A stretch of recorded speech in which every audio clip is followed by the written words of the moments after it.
आज का हमारा टॉपिक है मेथड ऑफ इथोलॉजिकल स्टडी।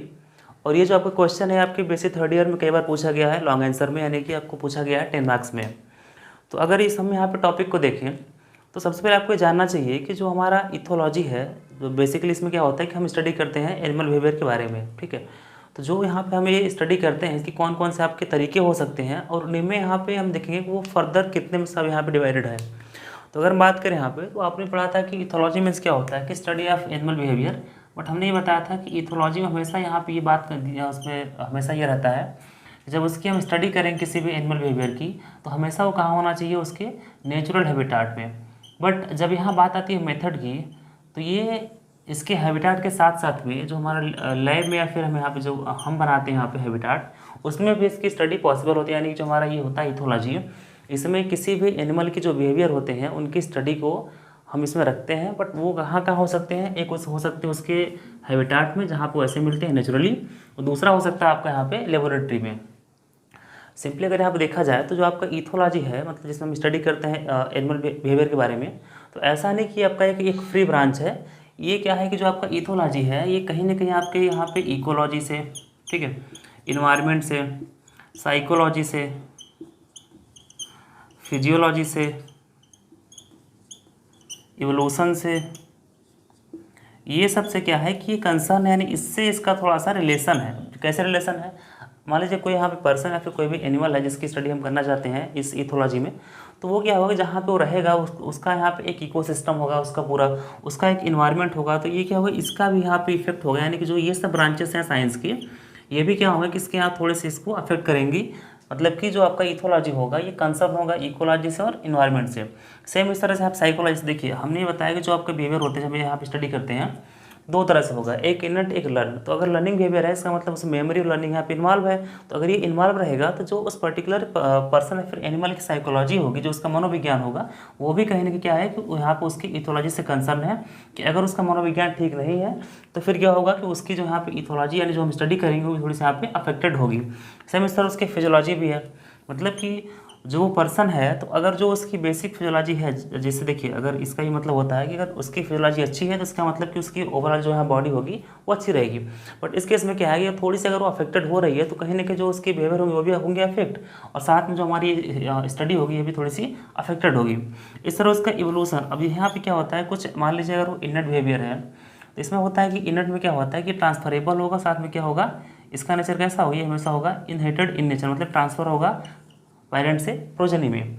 तो अगर ये, लेकिन अगर इवोल्यूशन के टाइम पे उसमें स्पेसिएशन हो जा रहा है या फिर इस तरह से कोई नए नए ग्रुप बन जा रहे हैं, तो ये सब जो है फिनोमिना काम करते हैं इवोल्यूशन में, ये कहीं ना कहीं आपके इथोलॉजी से कंसर्न होंगे। मतलब यहाँ पे ये है जो आपका इथोलॉजी ब्रांच है साइंस का, ये एकदम से फ्री नहीं है, इसमें और भी जो ब्रांचेस हैं इसके, इनका भी यहाँ थोड़ा सा होता है रिलेशन, इनका भी इम्पैक्ट होता है इस इथोलॉजी में। तो इन सब बातों को ध्यान में रख के हम यहाँ पे क्या करते हैं कि जो हमारे तरीके होते हैं स्टडी करने के, यानी कि मेथड ऑफ इथोलॉजिकल स्टडी, ये इथोलॉजी के साथ साथ में इन सब ब्रांच को ध्यान में रख के हमें यहाँ पर पढ़ना होता है। और अगर ऐसे हम देखें यहाँ पर, तो जो हमारे यहाँ पर मेथड है बेसिकली वो दो तरह से मेथड होंगे। एक आपका होगा यहाँ पे कि ये होगा आपका वाइल्ड फील्ड में, यानी कि उसके हैबिटेट में, दूसरा आपका होगा यहाँ पे लैब में।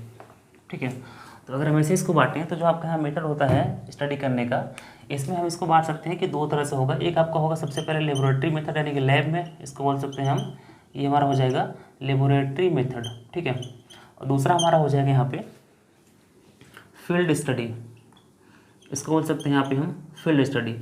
अब जो ये फील्ड स्टडी है ये फर्दर आपको यहाँ पे डिवाइड होगा यहाँ पे दो अलग अलग पार्ट में। ठीक है, और ये दो पार्ट कौन कौन से होंगे आपके, पहला तो यहाँ पे हो जाएगा कि यहाँ पे हो जाएगा आपका यहाँ पे कि वाइल्ड स्टडी।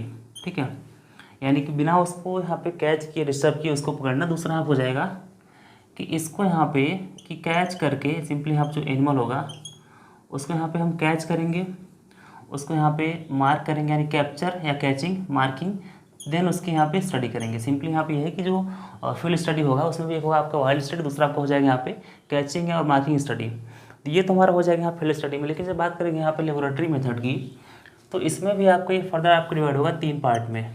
ठीक है, अभी तीनों पार्ट कौन कौन से होंगे, पहला आपका हो जाएगा यहाँ पे न्यूरो एनाटॉमिकल मेथड, पहला आपका हो जाएगा न्यूरो एनाटॉमिकल मेथड, सेकेंड आपका हो जाएगा न्यूरो फिजियोलॉजिकल, और तीसरा आपका हो जाएगा न्यूरोकेमिकल मेथड।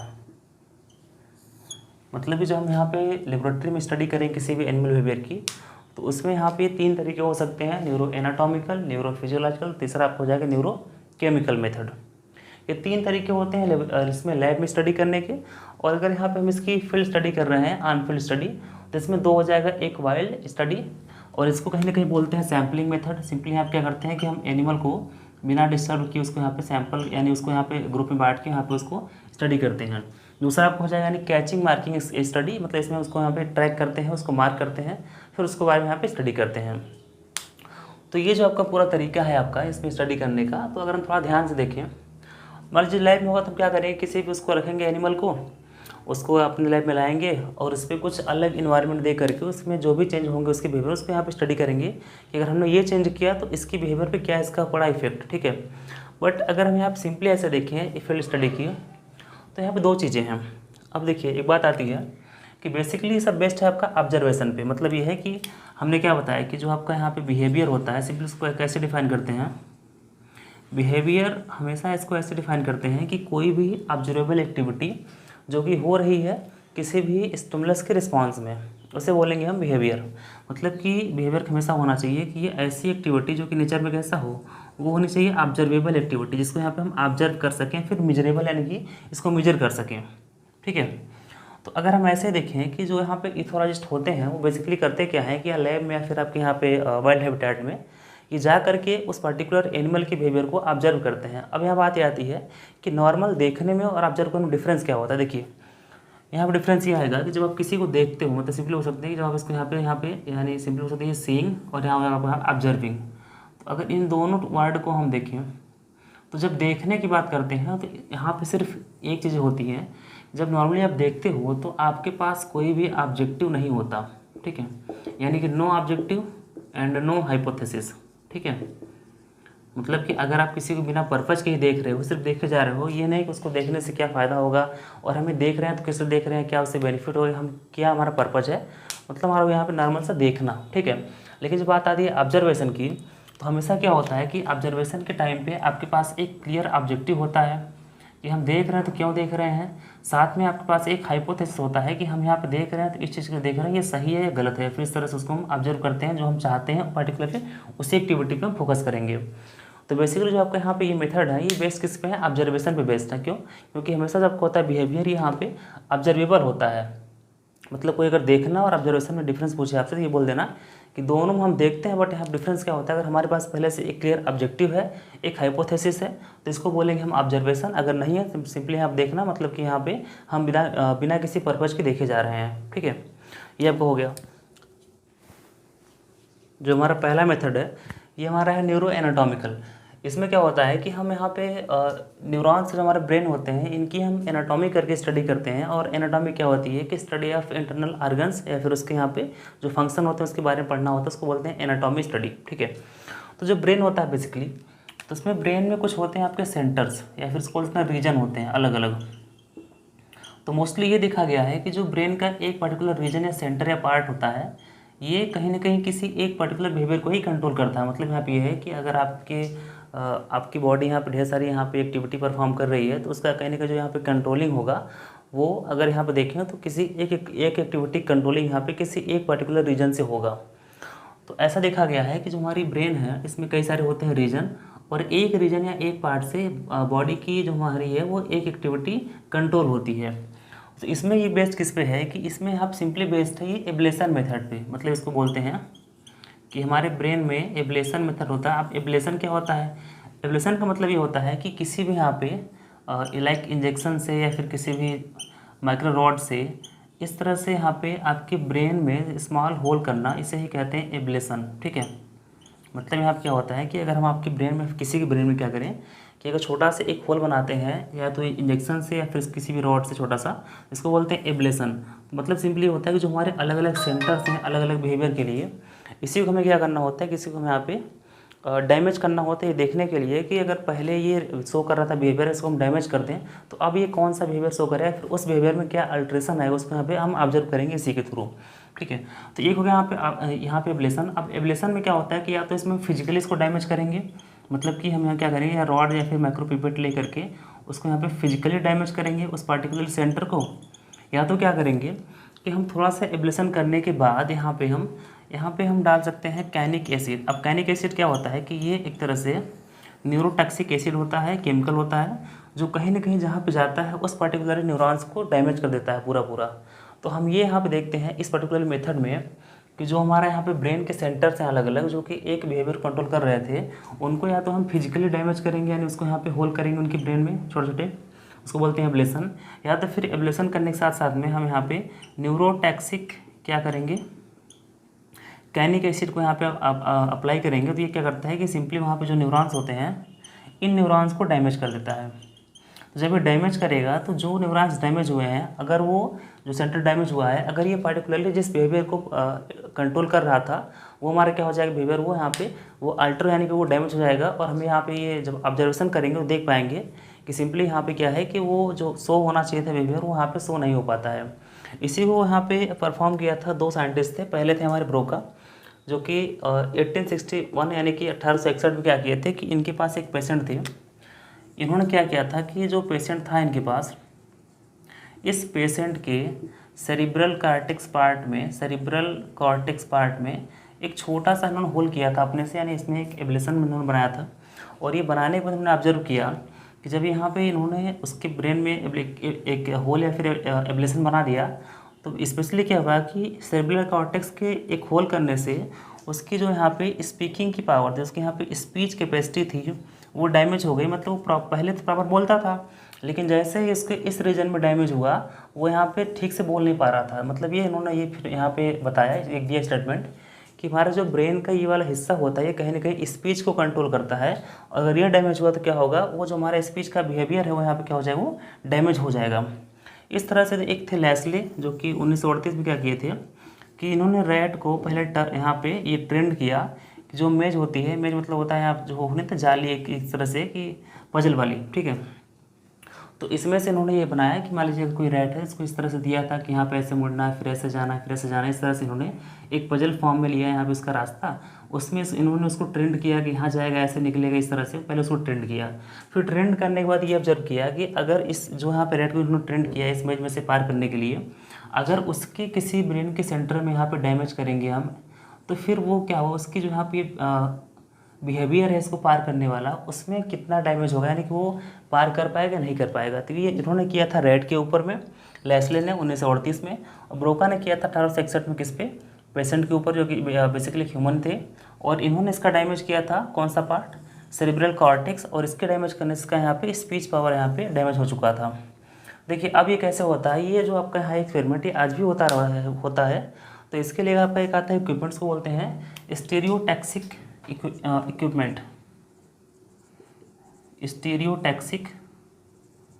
इक्विपमेंट। अब देखिए जब पहले इतना हमारा साइंस मतलब इतना हमारे नए नए इंस्ट्रूमेंट नहीं थे, तो होता क्या था कि इसमें हम यहाँ पे मैनुअली यानी कि अपने हाथ से बाई हैंड क्या करते थे कि छोटा सा पिन लेकर के या फिर यहाँ पे निडल लेकर के या फिर इंजेक्शन के थ्रू उसमें डैमेज करते थे। बट ये जो पूरी मशीन आती है, ये क्या होता है कि एक सेटअप होता है, इसमें कंप्यूटर लगे होते हैं, इसमें यहाँ पे ऑटोमेटिक आपकी स्क्रीन लगी होती है, वहाँ पे और कैमरा लगे होते हैं। मतलब यहाँ पे ये होता है कि जब पेशेंट को यहाँ पे इसमें रख देते हैं इसके ऊपर, तो ये ऑटोमेटिक वहाँ पे आपको विजुअल हुआ कि यहाँ जो आपकी इसमें लगी होती है इंजेक्शन, वो ब्रेन के किस हिस्से में जा रही है, किसको डैमेज कर रही है। तो आप यहाँ पे सेंटर को पहचानने के बाद उसको अलग से डैमेज करके ऑब्जर्व कर सकते हैं।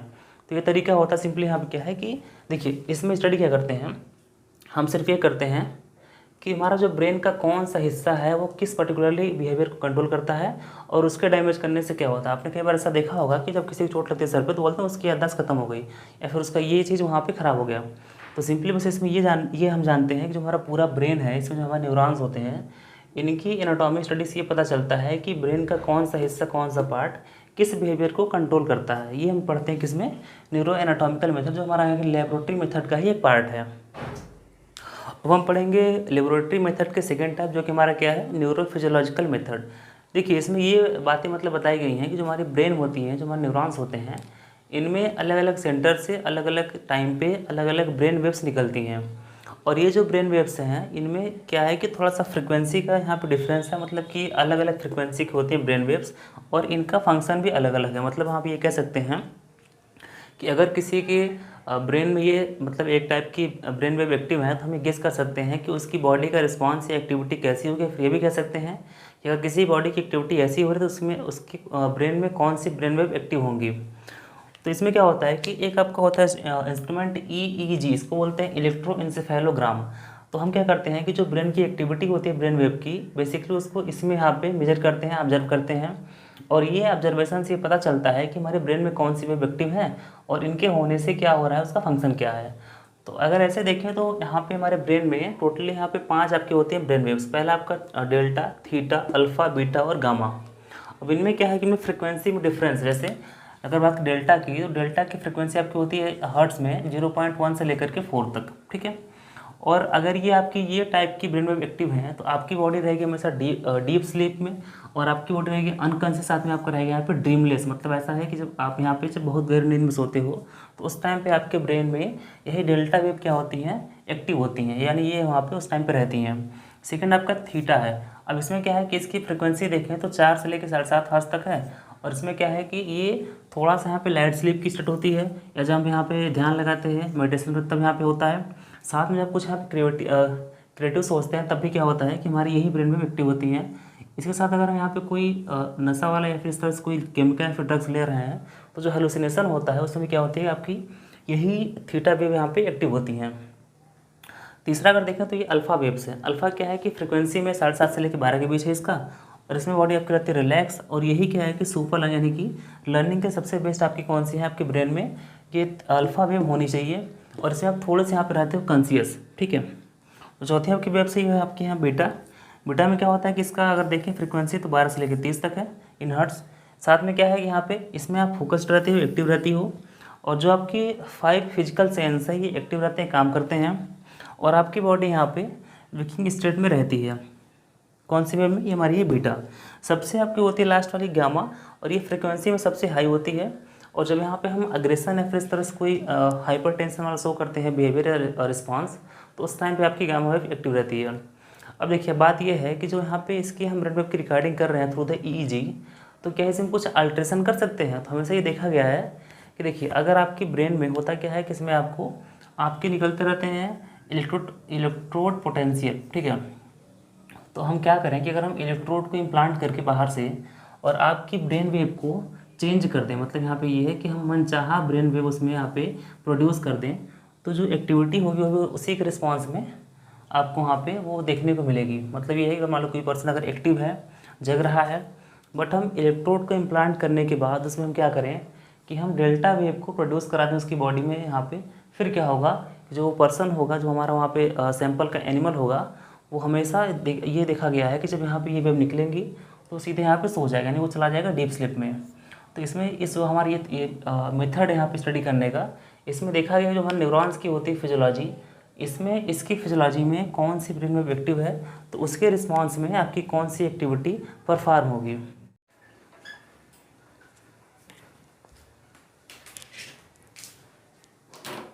तीसरा हमारा मेथड है न्यूरोकेमिकल मेथड।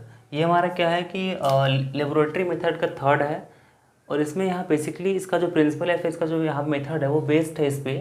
जो हमारे यहाँ पे न्यूरॉन्स, हमारे जो ब्रेन है, इसमें जो केमिकल्स होते हैं या जो केमिकल हम बाहर से देते हैं, इन केमिकल्स का इंट्रैक्शन कैसा होता है न्यूरॉन्स के साथ में, और साथ ही इनका क्या आपका पड़ेगा इफेक्ट ब्रेन पे या ब्रेन की यहाँ पे ओवरऑल एक्टिविटी पे, इसी को हम पढ़ते हैं यहाँ पे न्यूरोकेमिकल मेथड पे। देखिए ये देखा गया है कि बेसिकली अगर हम इसमें देखें तो यहाँ पे इन्फॉर्मेशन का यहाँ पे ट्रांसपोर्ट अगर देखें जो यहाँ पे जाते हैं, इनका जो फ्लो होता है, ये जब न्यूरॉन्स में से होकर जाएगा तो पहले ये बनता है इलेक्ट्रिकल, फिर बनेगा जहाँ होता है सेंसर, वहाँ बनेगा आप केमिकल, फिर से बनेगा यहाँ पे इलेक्ट्रिकल। मतलब कि एक आपके केमिकल होते हैं न्यूरोट्रांसमीटर, ये क्या करते हैं कि ये इन्फॉर्मेशंस को ले जाने में बहुत ही हेल्पफुल होते हैं, और बिना न्यूरोट्रांसमीटर के कोई भी इन्फॉर्मेशन आपकी ब्रेन तक नहीं पहुँचेगा, फिर वहाँ से रिस्पॉन्स आपके बॉडी तक नहीं पहुँचेगा। तो अब इसमें ये देखा गया है कि जितने भी तरह से ड्रग हो सकते हैं, लाइक आप मान लीजिए कि यहाँ भांग है, ठीक है, अफीम है, इसको बोलते हैं ओपियम। इसके बाद क्या है कि आपका यहाँ पे हसीस है या एल्कोहल है। इस तरह जितने भी ड्रग्स हैं लाइक ट्रैंक्विलाइजर, बार्बिट्रेट्स, इस तरह क्या है कि जितने भी आपके ये सब ड्रग्स हैं अलग अलग कैटेगरी के, ये सब ड्रग्स क्या करते हैं कि इनमें सबका अपना अपना एक इफेक्ट होता है और सबका यहाँ पे जो न्यूरॉन्स है या फिर जो ट्रांसमीटर्स हैं इनसे इंटरेक्शन भी अलग अलग होता है। और ये देखा गया है कि अगर हम अलग अलग केमिकल्स को यूज करेंगे एक अलग अलग कंसनट्रेशन और टाइम पे, तो बेसिकली क्या होगा कि जो हमारा यहाँ बिहेवियर होगा थोड़ा सा अल्ट्रेशन उसमें हो जाएगा, यानी वो चेंज हो जाएगा। मतलब ये देखा गया है, देखिए इसमें क्या है कि मेन यहाँ पे 2 फैक्टर हैं। सबसे पहला ये है कि उसका टाइप्स ऑफ ड्रग, मतलब कि जो हम ले रहे हैं वो किस नेचर का ड्रग है और उसका ब्रेन पे क्या इफेक्ट पड़ेगा। दूसरा यहाँ पे होता है कि उसमें हम देखते हैं कि टाइम ऑफ एक्सपोजर और साथ में इसका कंसंट्रेशन, ये 2 चीज़ें आपकी होती हैं। और जो कि इस मेथड की यहाँ पे एक बोल सकते हैं इसकी थीम यही है कि हम जो ड्रग ले रहे हैं वो कैसा, देखिए यहाँ पे सब ड्रग ही नहीं है। अगर हम यहाँ पे हार्मोन की बात करें तो हार्मोन भी आपका इसी में आएगा। मान लो अगर कोई यहाँ पे मेल है, अगर उसको हम यहाँ पे फीमेल हार्मोन को दे दें इंजेक्शन या फिर उसमें फीमेल हार्मोन के लेवल को बढ़ा दें, तो जो उसका बिहेवियर होगा थोड़ा सा क्या होगा, चेंज हो जाएगा। मतलब ये है एक तरह से ये भी क्या है आपका, ये भी एक यहाँ पे केमिकल है। और इसके होने से क्या होता है कि न्यूरॉन्स पर जो उसके असर होते हैं वो सिंपली उसकी पूरी एक्टिविटी या पूरे बिहेवियर को यहाँ पे चेंज कर देते हैं। तो बेसिकली इसमें ये होता है कि हम जो भी ड्रग ले रहे हैं उसका टाइप्स क्या है, किस नेचर का है वो, और उस ड्रग का क्या इफेक्ट होता है, साथ में हम उसको कितने टाइम के लिए उसकी बॉडी पे एक्सपोज दे मतलब कर रहे हैं, साथ में उसका कंसंट्रेशन क्या है। तो ये सब हम किस में स्टडी करते हैं, ये सब यहाँ पे स्टडी करते हैं न्यूरोकेमिकल मेथड में।